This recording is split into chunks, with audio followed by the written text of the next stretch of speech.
გამარჯობა, მე გუშინ შემოთხოვ ერთი ამბავი, მე და ჩემ ცოლს ზურგიდან, ლაჩრულად, არაკაცურად დავსდამესხა ვიღაცა, ვინმე, პიროვნება.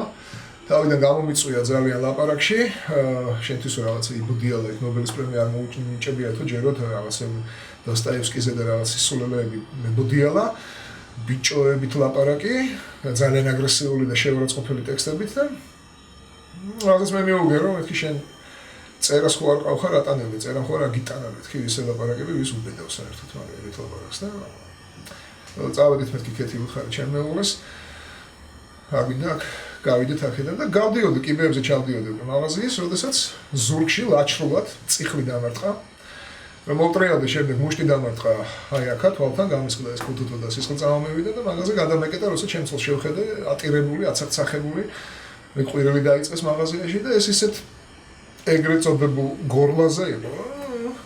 უკან არიხებდა და ამაზე უკვე სულ გავაფრენე და მეთქი გამოდი გარეთ ერთი რისი შნობა გავიგო და გამოვიდა გავეცი პასუხი. სათანადო ისეთ რომ თელი ცხოვრება იმახსოვრება. მერე დამიწყო მუქარები ჯერ სადახარ ეხა იწყება შენი დასჯა რაღაც ესეთი ტექსტები, გინება, ლანძღვა, ფურთხება. მერე კიდე მიიღო და გაიქცა.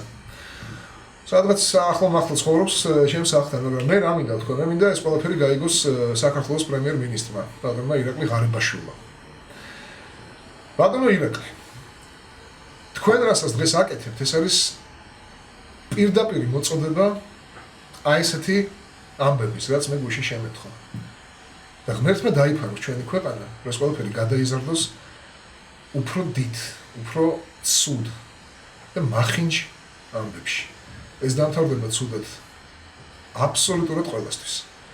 მე ჯერ არ ვაპირებ საქართველოს დატოვებას და ღმერთმა აკრას რომ დავტოვო. მე მინდა ვიცხოვრო ჩემს თავისუფალ ქვეყანაში თავისუფალ მოქალაქედ.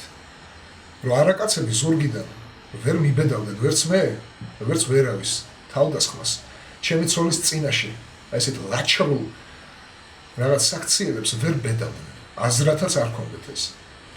და კაცობაზე და ვაშკაცობაზე კიდე ნუ მელაპარაკებით.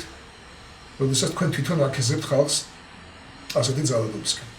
ჩემი დევიზია სიახლოვე, ჩემი დევიზია თანაგზნობა, თავისუფლება, გამძლეობა და გამარჯვება. მე ვარ ჩემი ეპოქის საუკეთესო პოეტი და მინდა ვიცხოვრო საუკეთესო თავისუფალ ქვეყანაში.